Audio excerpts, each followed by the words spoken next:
We all have heard the quote that children are the real victims of war, and to extend it further, we would like to say that children are the real victims of war and poverty. They do not only affect access to education, but also pose a threat to childhood, exposing children to human trafficking, child labor, and being militarized. Their childhood is lost before they even begin to take shape, and with this, they are heading farther from the promise of education. So, in a challenging environment like this, what role can civil society organizations play? In our next conversation about saving childhood through education, we'll be exploring this further with our panel. It's our pleasure to introduce our first panelist for this session, Ms. Anshu Bhartiya, who is the CEO of Unlimited India. She's passionate about mentoring social impact organizations and is keen on supporting them in scaling their idea and impact. She believes in leveraging the power of new potential change makers through enabling, supporting, and building the social entrepreneurship ecosystem, leading to exponential impact. Our second panelist is Mr. Ashish Srivastav, who is the co-founder of Shiksha. He's an engineer by qualification and teacher by profession. He's a TFI alumni and also an Acumen Fellow. With over 16 years of work experience, he leads Shiksha with the belief of service with solution. And our last panelist for the day is Mr. Ashwini Tiwari, who's the co-founder of Vidyalaya Udyam. He's an engineer by education and a social worker by profession. He's a Gandhi Fellowship alumni and has previously worked with Medha Learning Foundation. He's passionate about working with young learners to solve complex problems with simple solutions. At this point, I would again like to remind our viewers that this session will be open for Q&A round post the conversation. So requesting all of you to please put your questions in the Q&A box, which is at the bottom of your screen. And moving ahead, I would like to thank our panelists for joining us and would request Ashish to open the session by sharing what childhood looks like in such challenging situations. Over to you, Ashish. Thank you, Parul. Good evening, everybody. In a grade 4 classroom with 63 children, when asked to sketch at free will, 47 students sketched the scene of a combat situation where the pictures contained gunfights, violence, blasts, security forces killing tribals, and vice versa. That classroom is in Sukma, and the children are from tribal communities. Sukma is a tribal district with dense forest in the central India in the state of Chhattisgarh and has seen destruction since the last 2+ decades because of left-wing extremism, commonly known as Naxal violence, Maoist violence. We work with such children and come across these stories of troubled childhood every day, be it a Hedma who has once been part of the children's wing of the Naxal militia, or Roshan who ran out of his home to study, or Geeta whose father was killed by the local community members and Naxal supporters on the suspicion of being a police informer.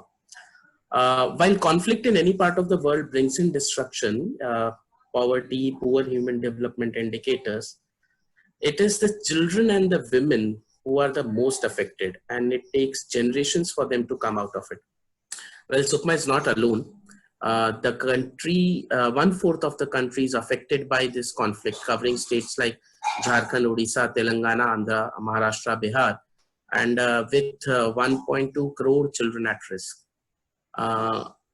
Over here, if I have to talk about Sukma in specific, the children deal with 3 core issues. Access to safe spaces and a safe childhood, access to school, and access to quality learning opportunities. They have been growing up in an environment which is full of fear, mistrust, violence, pain.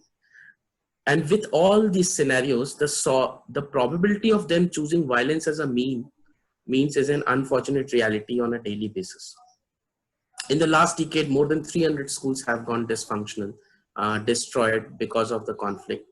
And 20,000 plus children have either dropped out of school or have not been able to have the fundamental access to school education.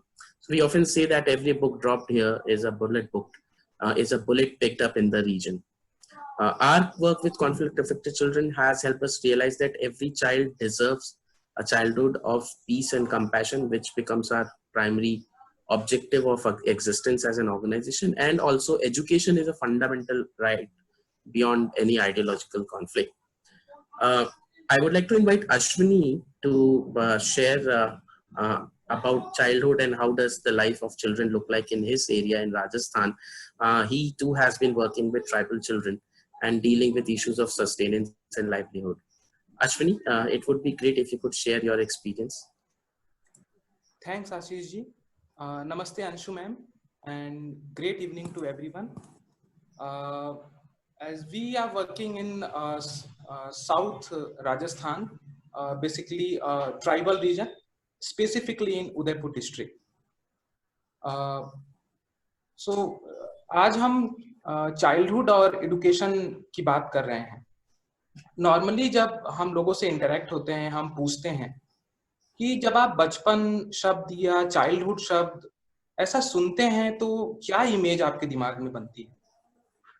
90% लोग जवाब देते हैं कि कुछ school जाते हुए बच्चे, आपस में खेलता हुआ एक छोटा सा बच्चों का ग्रुप, या एक जॉयफुल चेहरा.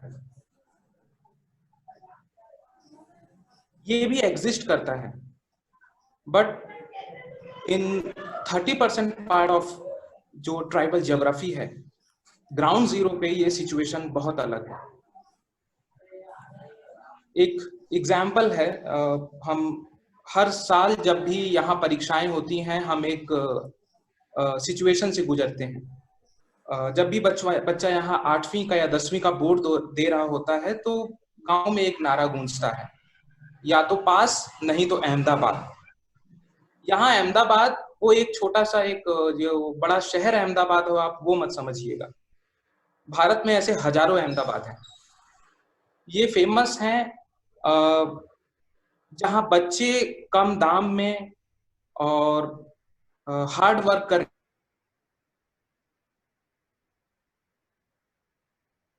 करते होंगे. शहरों में भी आप ये देखते होंगे कि छोटे छोटे जो छोटू हैं, जिनको हम नॉर्मली बुलाते हैं, वो आपको दिखते होंगे.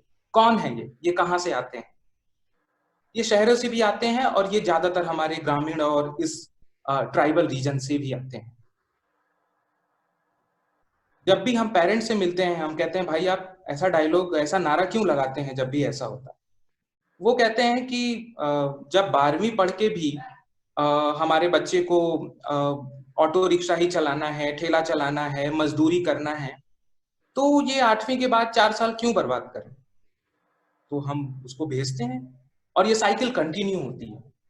ज्यादातर लोग बोलते हैं कि ये एक इकोनॉमिक क्राइसिस की वजह से होता है, उस फैमिली की इनकम कम है.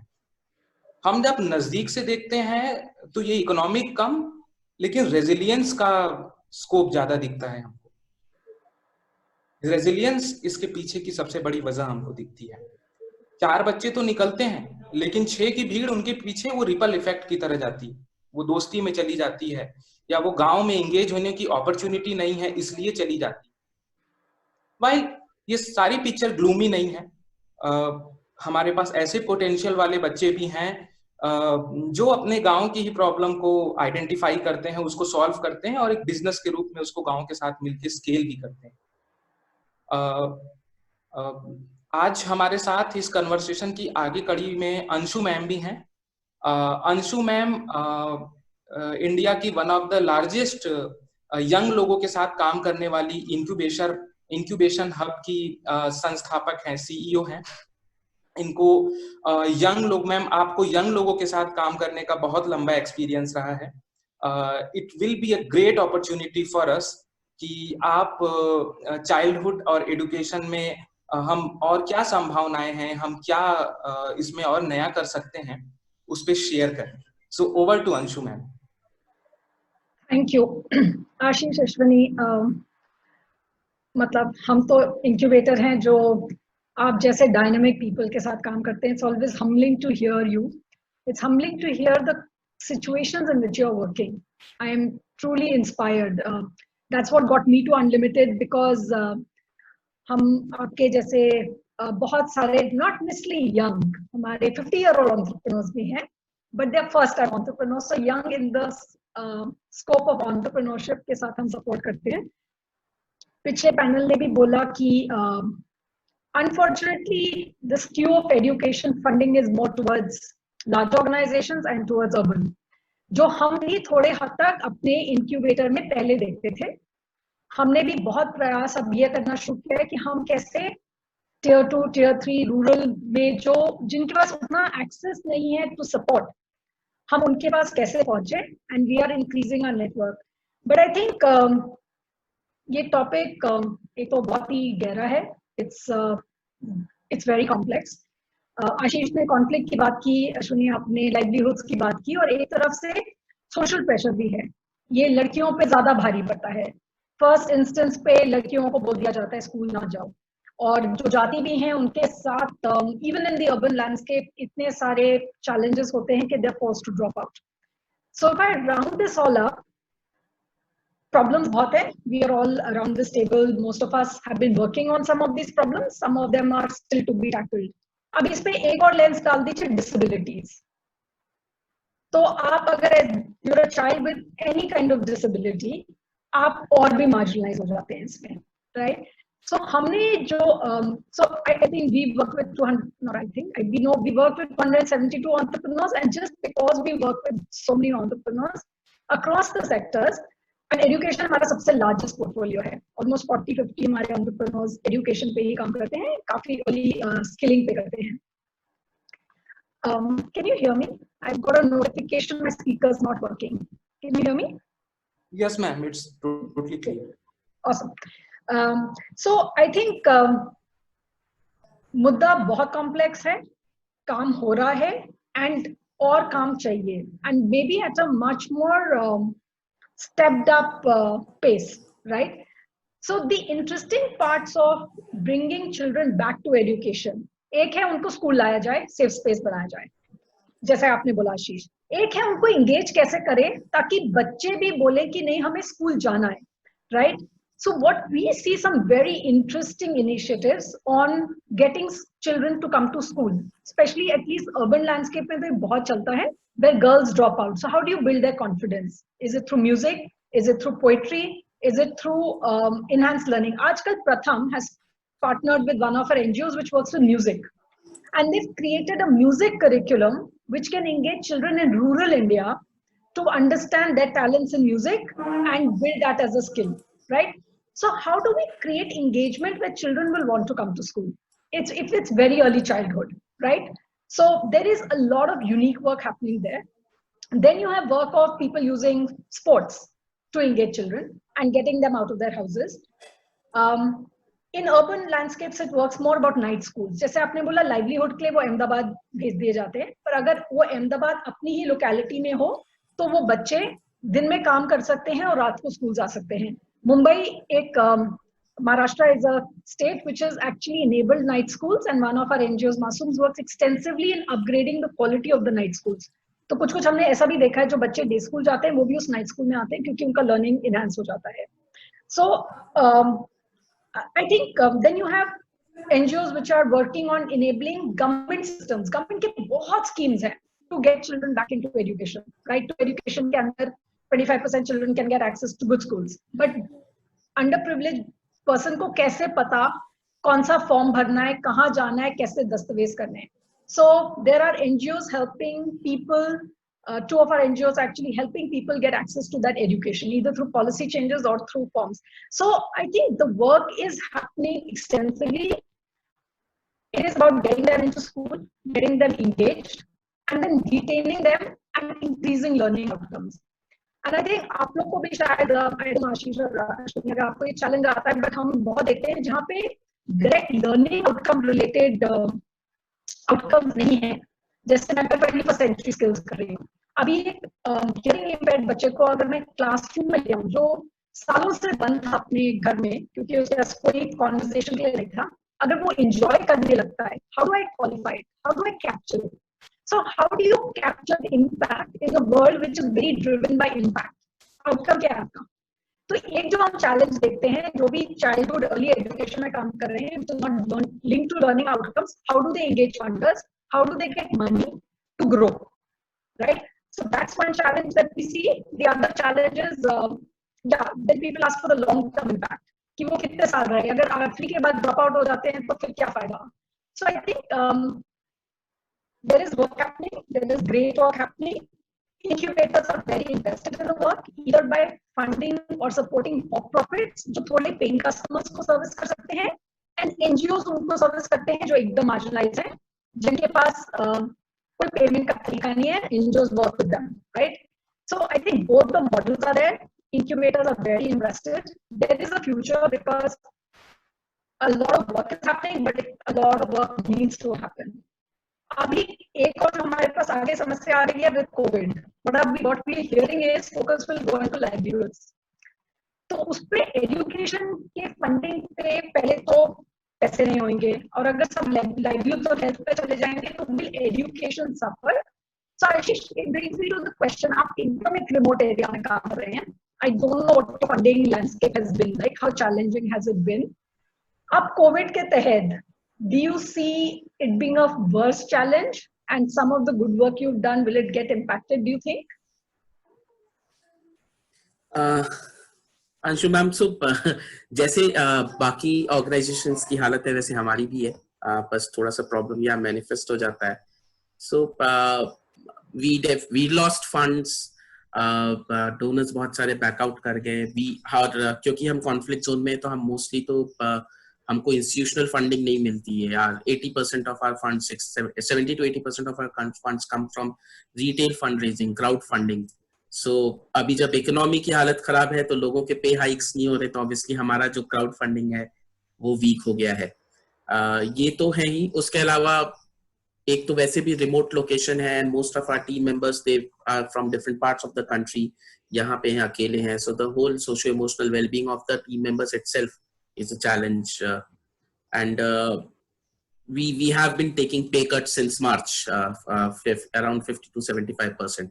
And that too, when as a grassroots organization, हमारे compensation already बहुत कम होते हैं. I mean, it's hardly in the range of 10 to 20,000. उसपे भी we have been taking pay cuts. So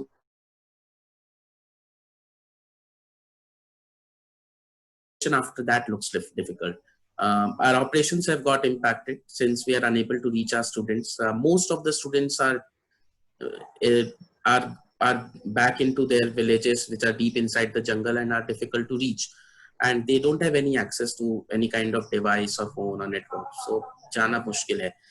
And with this, the biggest threat is to the overall purpose of the organization, that with the schools closing in and the children being back in school with their villages, the probability that children will be dropping out and joining Naxal militia is very, very high. Usually, ऐसे conflict areas में mostly education department में residential schools ज़्यादा होते हैं. 50% of the children are in residential schools. सभी residential schools बंद हैं, सारे बच्चे अपने गाँव में, they are being brainwashed, या they are pursuing various livelihood opportunities. So जितना दिन स्कूल बंद रहेगा, जितनी दिन वो डिस्कनेक्टेड रहेंगे, उतने ज्यादा चांसेस है कि they'll be impacted because of that violence. So these are what is the immediate issues that we are facing with because of the COVID-19 situation. However, we believe that इस time पे survive करना ज़्यादा ज़रूरी है, and also we are very unsure of how things will look like. Considering the fact that even if we try to realign ourselves as an organization, for example with EdTech, अभी EdTech में realign करता भी हूँ, लेकिन यहाँ तो 95% बच्चों को EdTech की opportunity नहीं है. तो where do I realign with? Like everybody else in the sector, a lot of our peer organizations have started using technology. We can't use because it's of no use. एक वो है, and but still we are trying to make our work more relevant for the children in these areas and create the solutions accordingly. The fact is also that uncertainty has been part of our daily life for the past 8 years. Every year in the month of April to June हम ऐसे बैठ के सोच रहे होते हैं कि इस साल काम करने को मिलेगा या नहीं मिलेगा, because of the socio-political ecosystem, hostile environment towards civil society organizations, lack of support from stakeholders. एक मतलब एक्सट्रीम एंड पे कभी कभी जाता है जहाँ पे एक completely anti NGO sentiment होता है कि NGOs को गोली ही मारते हैं. We have officers who think that there is no difference between NGOs and Taliban. or other terrorist organizations. So we face that. So that uncertainty is always a part of life. And with these things, we did have our own learning on how do we still bring in sustainable change in difficult geographies like Sukma. And 25% of India is in similar situations, जो geographically, politically difficult हैं. So one of the key belief system that we have developed is immersion. Our project is the key to bring in sustainable change. So, I mean, a lot of us as organizations, we work in project modes where we execute for 2 years and sell the dreams for 20 years to the community. We'll bring in money, we'll bring in resources, influencers, सरकारी अधिकारियों का आदेश, हम बहुत सारे pressure और authority create करके कुछ impact drive करते हैं, लेकिन the moment we take an exit, it collapses. So we believe that you have to be committed enough to bring in the sustainable change, and you have to be committed enough to work. Your work should span across decades. I mean, and hence your outcome frameworks, your program design, your strategies should realign. So empirically, we take 3 years to achieve the kind of impact that our peer organization does in 1 year. It's a simple 1:3 ratio. And but then we have kind of accepted with that fact, so we kind of don't compete, or we don't get our heads stressed, head or heart stressed out because of the fact that we are not able to deliver that impact. It takes time in these areas. And second most important thing is the attitude toward community. A lot of us talk about us and them, and we say it's not us and them, it's all us. हम भी उसी problem का हिस्सा हैं, and usi solution ka bhi hissa hai. So proximity to the problem for us is a key aspect of our work. And we say that we can't look at problem as an outsider, it has to be as an insider, which implies that what might be a problem as per the socio development norms, it is not a problem for the tribal communities at all. I mean, there's a very interesting example. When we started our work in this region, हम कुछ नहीं करते थे, हम school में जाते थे, and we would simply observe what all is happening, and teachers had come up with issues जो जनरली किसी एजुकेशनल स्टार्टअप के मैंडेट में ही नहीं है. सो दे सेड कि सर हमारा मॉर्निंग असेंबली कंडक्ट करवा दीजिए, 20 मिनट का मॉर्निंग असेंबली या 10 या स्कूल का टाइम टेबल बना दीजिए. अभी अगर मैं एज एन ऑर्गेनाइजेशन बोलता हूँ कि मेरा मैंडेट मॉर्निंग असेंबली और स्कूल का टाइम टेबल कंडक्ट करना है, so I will not get funded. But the problem is, this is what the stakeholder wants our help on. They don't want help on the school transformation and all that stuff. So I think the ability to listen and observe is a key aspect. And we move towards achieving both these objectives through systemic action. We collaborate with the administration, with the community, and the idea is to come without any authority. Gandhi Fellowship जो program है उसमें they use this phrase and I like it very, in influence without authority. हम यहाँ पे कहते हैं कि leadership when you are a nobody. I don't belong to Chhattisgarh. I'm from Lucknow. 2012 में घूमते पहुँच गया था. So we don't have a CSR backing or an IS officer backing, or I'm not a native. None of my team members are native of this area. So what does leadership look like when you are a nobody? So हमसे तो लोग पूछते हैं कि आप इतने अच्छे थे तो यहाँ क्यों आ गए? तो ये एक है. And we believe that ये जो stakeholders के साथ collaborate करना है, इसमें how much are you willing to lose your individual identity and go towards collective identity. So this is what we know, and I would like to know, based on your experience, I mean from Unlimited India and your past experiences as well, कि system में where does the opportunities lies according to you to leverage, चाहे वो अभी COVID-19 की समस्या हो या in general ऐसे geographies में, ऐसे remote locations में काम करने का हो. Complicated है. And you know, Ashish, I hear your pain. Like you said, एक तो है कि community को क्या चाहिए और हम किस perspective से आए और funder को क्या चाहिए. आपके 3 key stakeholders है, right? आपकी community है, आपकी team है और आपके funders हैं. अगर मैं उनको 3 में bucket करता हूँ. And अगर community में मैं government को भी डाल दूँ, right? अब किसको क्या चाहिए? They can be so conflicting. And I really like your Gandhi Fellow example of saying, how do you influence without authority? But पहले समझे हम कि आपको क्या चाहिए and what will make sense for you to even get into the system, right? So I think our learnings are somewhat in some senses similar. जो एक तो जो किसी मायने में सक्सेसफुल हो पाए हैं, it is because we learn to listen, right? But अब एक तरफ है कम्युनिटी के साथ in creating a relationship. I feel that's a little more easier because if you can win that trust by showing some examples, pilots demonstrating the आपको एक buy-in थोड़ा जल्दी मिल सकता है, because I feel that's a stakeholder which is more willing if they see value and honesty, right? तो एक तो है जो सिस्टम में घुसने का जो हम थोड़ा थोड़ा देख रहे हैं, where people have watching with the community learn to leverage panchayat funds or local community funds because they see value. तो एक तो उससे बाहर आ जाता है, सिस्टम में चेंज आ जाता है, कहीं ना कहीं वो क्षमता होती है for it to continue even beyond you, right? The other are some examples where they've been able through pilots to show to the government that you use your infrastructure to implement, we will be the thought leaders, we will raise money for that because the government will pay you your thought leadership, but can we raise that money from CSRs because CSRs पे वो number दिखते हैं फिर, but you be the front runner implementation. So I don't know if you've heard of the Happiness Curriculum, right? It's across all the municipal schools of Delhi because the government bought into it. A collaboration of 3 or 4 NGOs came together to design the curriculum. They were funded from outside, but they're within the state ministry to implement it, right? So एक तरफ है आपकी stakeholder community, which also can be a funding source, that is government, to stretch your boundaries of implementation. The third one is जैसे विद्या ने अभी पीछे session में बोला, leveraging your funders, right? अगर आपके पास एक और फंडर आ जाता है, how can you influence that funder to influence other people to even aggregate what does Educate do? They fund all kinds of education initiatives, right?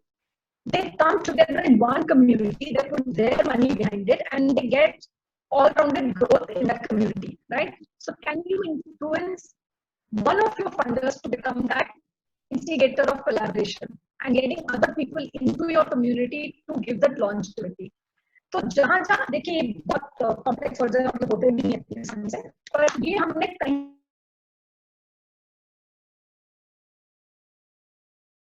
but they're good friends.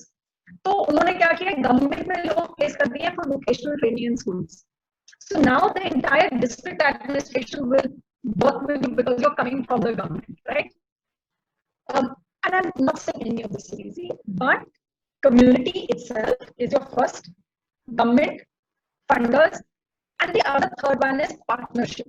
So जैसे हमारी एक NGO है, उन्होंने Punjab government ने एक initiative किया, so they were able to ride along with that initiative, saying अच्छा आप ये काम कर रहे हो, हमारे पास ये skill sets है, can we partner together with you to give a more holistic experience because आपका you do it by government है. So if you can tag along with an established player or a bought-in vendor and create a synergistic curriculum and ride along with it.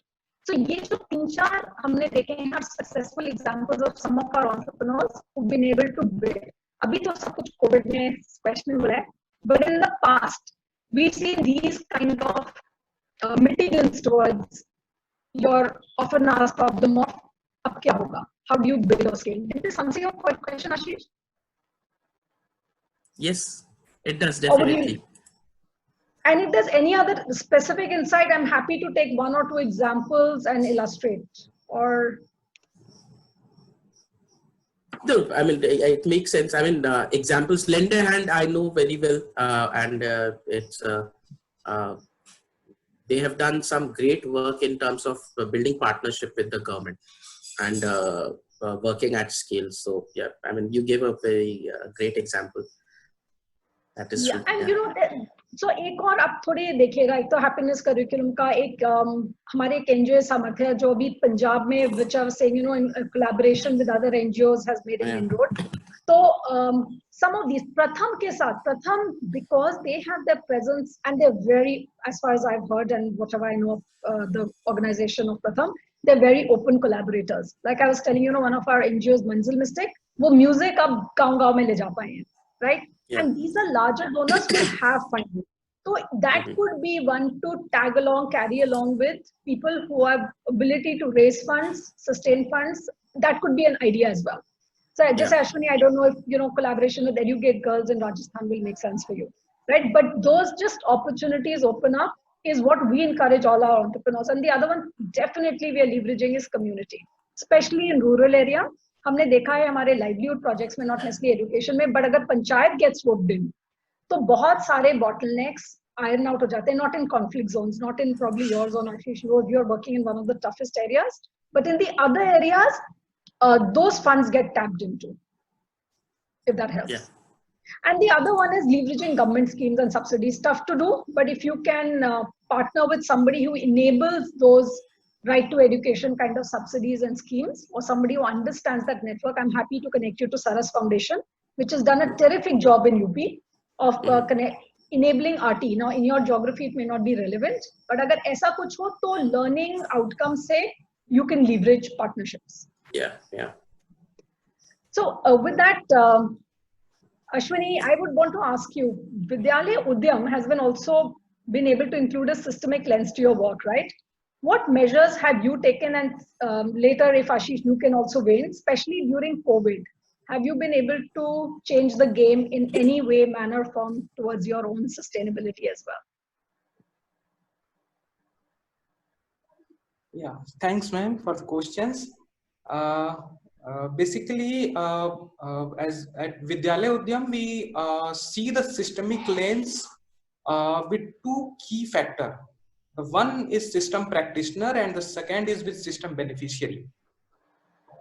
इस तंत्र के जो practitioner हैं वो हमारे लिए जो हमने अपना प्रोग्राम डिजाइन किया इस सिस्टम के लिए, वो हैं सबसे पहले महिलाओं का कलेक्टिव और गांव के सरपंच या ओपिनियन लीडर, कम्युनिटी लीडर जिनको बोलते हैं. हमारे सिस्टम के बेनिफिशियरी हैं बच्चे, जो कि इस पूरे सिनेरियो में जिनको हमको इनेबल करना है, जिनके लिए हम अपना लक्ष्य लेकर चलें. तो इसमें अब तीनों स्टेक होल्डर को एंगेज करने के लिए we have 3 different programme. The one is school enterprise network, जो कि विद्यालय उद्यम का एक कोर प्रोग्राम है. स्कूल एंटरप्राइज नेटवर्क का लक्ष्य बच्चों के साथ एंटरप्रेन्योरियल माइंडसेट को प्रैक्टिस करने का है, जिसमें बच्चे खुद अपने गांव की एक प्रॉब्लम को सॉल्व करते हैं, आइडेंटिफाई करते हैं, आर्टिकुलेट करते हैं, सॉल्व करते हैं, एंड देन उसको कम्युनिटी की मदद से, लोकल रिसोर्सेज, इंडिजिनस नॉलेज की हेल्प से एक प्रोटोटाइप डेवलप करते हैं. उस प्रोटोटाइप को वो अपने कम्युनिटी को, अपने सरपंच को या ओपिनियन लीडर को पिच करते हैं. अब पिक्चर में आती हैं विमेन. जैसे आशीष जी ने पहले ही कहा कि जो विमेन होती हैं वो सबसे पहले विक्टिम होती हैं किसी चीज का. यहाँ पे ये भी देखा गया है कि विमेन होती हैं जो चीजों को सबसे पहले पिक करती हैं, जो लीड करती हैं, जो एक फैमिली के लिए फ्रंट लाइन योद्धा होती हैं. तो वो कलेक्टिव के रूप में आती हैं और उस प्रोडक्ट को as a full fledge business model unfold करती हैं during our fellowship program which name Gramonmukh fellowship program. ये एक 12 महीने का प्रोग्राम है जिसमें विमेन के साथ थोड़ी प्रोफेशनल कम्युनिकेशन और उनको साथ हम इस चीज की प्रैक्टिस करते हैं कि कैसे पंचायत और लोकल जो फंडर्स हैं उनसे आपको रिसोर्सेज मंगाने हैं और जो बच्चों को द्वारा बनाया गया प्रोडक्ट है उसको फुल फ्लेज बिजनेस में कैसे बदलते हैं. एग्जाम्पल के लिए अब तक हमने वाटर फिल्टर, पानी को एक जगह से दूसरी जगह फेच करने वाली मशीन, कंस्ट्रक्शन वर्क और नरेगा के कामों को आसान बनाने के लिए कैरी लोड डिवाइसेस, बच्चों के स्कूल में यूज करने वाली डेस्क, ऐसी तमाम चीजें बना रहे हैं. नाउ अब हम मूव कर रहे हैं थोड़ा ऑटोमेशन की तरफ इन बच्चों के साथ. जैसे मैंने पहले कहा था, all the picture is not gloomy. यहाँ बहुत टैलेंटेड बच्चे भी हैं. हमने शुरू तो किया था कि हम जो कंस्ट्रक्शन वर्क के लिए मशीन बनाए उसमें केवल एक लकड़ी का ढांचा था. बच्चे खुद उस एग्जाम्पल के साथ आए कि सर इसको ऑटोमेटेड कर सकते हैं अगर थोड़ा बहुत हम कुछ भी यूज करें. फिर हमारे पास थोड़ी इंजीनियरिंग की स्किल्स हैं तो हमने उसमें सेंसर और वो लगा के उसको थोड़ा ऑटोमेटेड किया. तो इस तरीके से, और फिर जब ये दोनों डेवलप प्रोग्राम हमारा हो जाता है, ग्रामोन्मुख और स्कूल एंटरप्राइज, फिर हम मूव करते हैं पंचायत इंक्यूबेशन सेंटर की तरफ. पंचायत इंक्यूबेशन सेंटर एक प्लेस है जहाँ पे बेसिकली वीमेन और स्टूडेंट के बीच का जो गैप होता है वो ब्रिज होता है।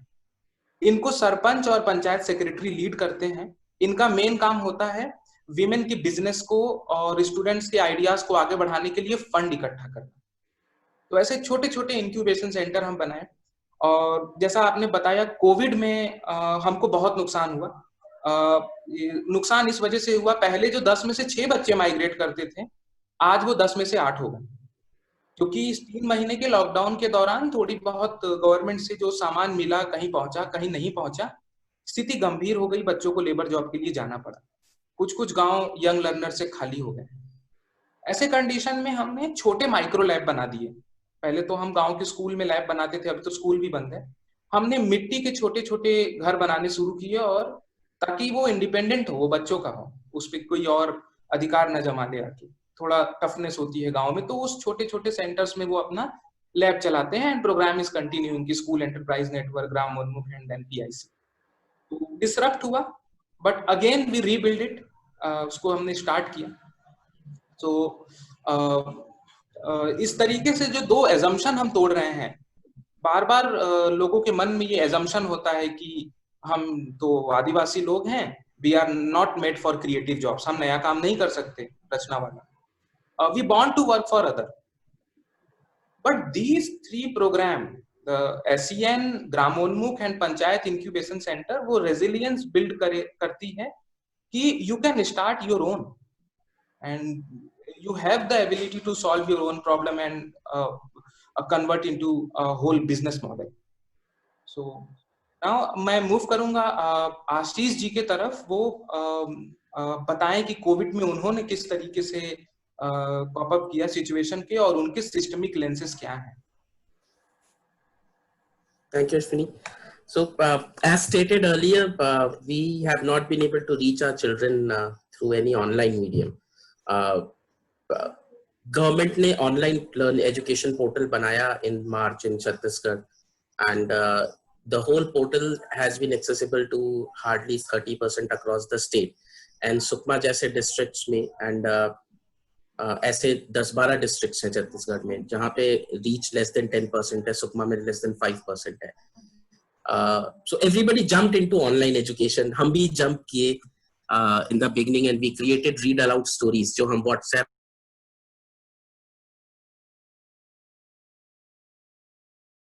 teaching everybody except the children in Sukma. And I was part of multiple forums जहाँ पे offline mediums पे discussion हो रहा था, and we realized that शहरों में एक बड़ा interesting concept आया कि online medium वो है जब आप video classes ले पा रहे हो, offline medium वो है जब आप SMS और WhatsApp कर पा रहे हो. And we were like कि भाई हम किस category में आते हैं? Offline is offline for us. There is no SMS, no WhatsApp. So we then decided that we'll do whatever we can at our end, and we decided to go ahead with the offline approach, and we have created offline learning kits, which are combination of worksheets, activities, project-based learning, which are contextual in nature, brings in the local ecosystem of the child, engages community and parents. And we have been partnering with organizations like Life Lab or Education Above All. And currently we are reaching 10,000 children in Sukma, out of the official 27,000 children who don't have access to online education. So the around 50,000 children are enrolled. Government says that 27,000 बच्चे को बिल्कुल भी access नहीं है. तो हमने वो number मान लिया कि ठीक है 27,000 है, उसमें से 10,000 बच्चों को हम अपनी तरफ से serve कर रहे हैं. So we are taking help of community volunteers and the local administration, teachers, and उनके through कर रहे हैं. और इसमें से 7,000 बच्चे उन एरियाज के हैं जो कि नक्सल डोमिनेटेड एरियाज है, नक्सल कंट्रोल्ड एरियाज हैं.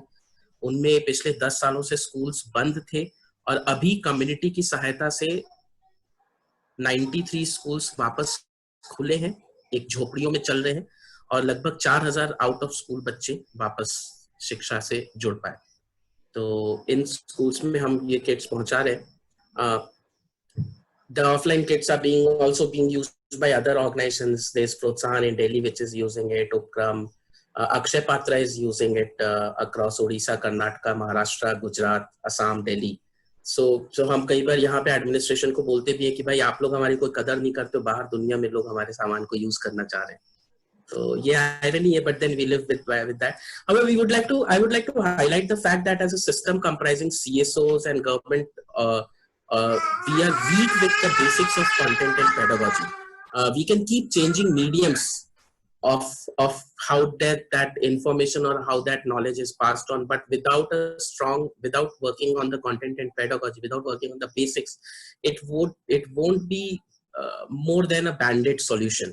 So the government has brought in offline approaches like community volunteers, loudspeaker school, गांव में पंचायत में loudspeaker लगा दिया, या ब्लूटूथ रेडियो के थ्रू फीचर फोन्स में स्टोरीज और कंटेंट शेयर करना. लेकिन वो सारे इफेक्टिव उतने नहीं है, because the capacity of teachers and their expertise on content and pedagogy is very poor in such areas. So आप मीडियम से कितना भी खेलो, हम कितना भी फैंसी टेक प्लेटफॉर्म भी लेके आ जाए, वो कुछ नहीं हो रहा है. So I think this is something to learn from the current situation, especially with respect to the education aspect. And with this, I would also like to close this discussion. Now, I mean, बड़े अच्छे interesting insight मिले. अश्विनी, आपके बहुत सारे ideas मिले. Anshu ma'am ने जो ideas दिए हैं of collaboration with the government and how do we leverage the low-hanging fruits in the system. So very helpful. I was typing on my laptop while you were speaking, so वो notes मैंने ले लिए to see what all can be done. And I would like to invite any questions that is from the audience. We can take a couple of questions and then close this for discussion. So, I mean, there is one question for Ashwini. If Ashwini, if you could quickly answer, when children come back after working in big cities, what is their response to studying on or receiving education? Thanks, Jovita, for this question. And बच्चे बाहर से आते हैं तो वो दो तरीके की कंडीशन में होते हैं. एक बच्चे वो होते हैं जो वापस तो इंटरेस्टेड हो जाते हैं कि सर हमको पढ़ना है, मगर पैसे का चस्का तो लग चुका होता है. घर वाले भी अल्टीमेटली यही बोलते हैं, पढ़ के करोगे क्या, कमाएंगे. एंड सेकंड, कुछ बच्चे ऐसे भी होते हैं जो ऐसे कंडीशन में चले जाते हैं जो वहां पे कर्ज ले लेते हैं. जब आप गूगल सर्च करिए, आप देखिए कि कैसे काफी जर्नलिस्ट लोगों ने इस पे रिसर्च किया है कि कई सारे बच्चे जाते हैं और ऐसे एनवायरनमेंट में फंस जाते हैं कि जब वो वापस आते हैं तो उनके हाथ या पैर नहीं होते हैं, क्योंकि वो हैवी मशीनरीज के साथ काम कर रहे होते हैं. यार हजारों ऐसे केसेस और हर साल आते हैं, जर्नलिस्ट उस पर बहुत रिसर्च भी करते हैं. तो अब उन बच्चों के लिए तो कोई रास्ता नहीं होता वापस शहर जाने का. और जो बच्चे एक बार जा चुके होते हैं, अब उनके पास रिटर्न पाथ नहीं होता, क्योंकि वो कर्ज में फंस चुके होते हैं. एक्स्ट्रा काम करते हैं तो उस रिलीज करने के लिए नशे में भी फंस चुके होते हैं. कुछ फॉर्चुनेट बच्चे होते हैं जो वापस आते हैं थोड़े पेरेंट्स के हेल्प से और वापस अपनी पढ़ाई को स्टडी कर पाते हैं. तो दो रिस्पॉन्स बहुत कॉमन है. एक, या तो वो किसी अनसर्टेनिटी का शिकार हो जाते हैं, और कुछ होते हैं जो वापस अपनी पढ़ाई पूरी करते हैं मगर पैसे का चस्का लग चुका होता है, फिर मुश्किल होता है वो नशा उतारना, वो वापस जाना चाहते हैं बार बार. Thank you, Ashwini. So in the interest of the time, we'll have to close the discussion. Thank you so much, Anshu ma'am. It was great hearing from you, and I look forward to some more insights on on another platform now after post Zoom. Thank you so much, and thank you, Ashwini. I would like Parul to take over from here. Yeah, I also just wanted to say thank you. I think this is a very refreshing change as a format, where it's practitioners talking with their ground experiences. I think it was very inspiring for me to hear both of you. So thank you. Thank you, ma'am. Thanks. Thank you, ma'am. Parul, over to you. Yes, thank you so much. Thank you so much, Ashish, Ashwini, and Anshu, for sharing your experiences and insights with us. This conversation helped us understand the challenges that a child encounters in conflict and poverty, and how education plays a major role in giving these children hope.